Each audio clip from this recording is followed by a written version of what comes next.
as it stands, each individual tree gives around $123 in benefits a year, or roughly $1 million to each resident, according to Billings Forestry.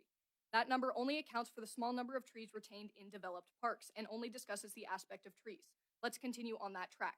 According to Montana Gov, annually, the landscape we house sequesters 113,000 pounds of carbon dioxide and avoids 130,000 pounds annually. Even with that contribution, in Billings, our air quality at best is fair, but it often dips far below that. And even when we start slowly taking away trees and vegetation, we also cut down on the carbon dioxide removed from the air. It starts small now, but what about the next time we have to fill a deficit?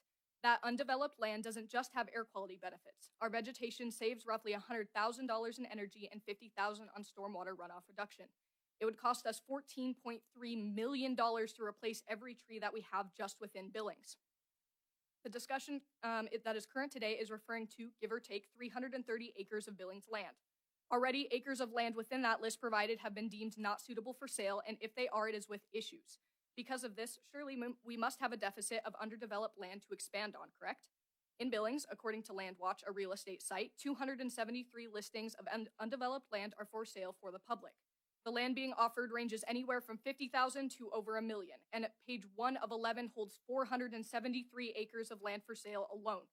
And for those who wish to build apartments, do you want something under 2 acres? 1.91 is selling right now between Beartooth Elementary and Medicine Crow. You want 4 acres? Done. 7? Got it. This land has already been taken and put towards building specifically, but instead of buying that and focusing on the acres and acres of land already given up and directed towards the expansion of apartments or homes, even in a part of Billings that is largely occupied, we turn our attention to the 0.36 acres in Kimberly Heights or the 0.22 in Meadowlark lots. The obsession with selling anything we deem not valuable to us specifically is precisely why California can't see its own stars.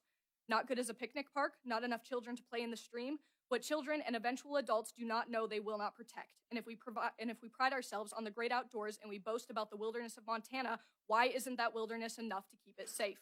We don't simply have a duty to the people, but a duty to the land. If we use land to cover every deficit we have, it will only require us to continue to take and take and take.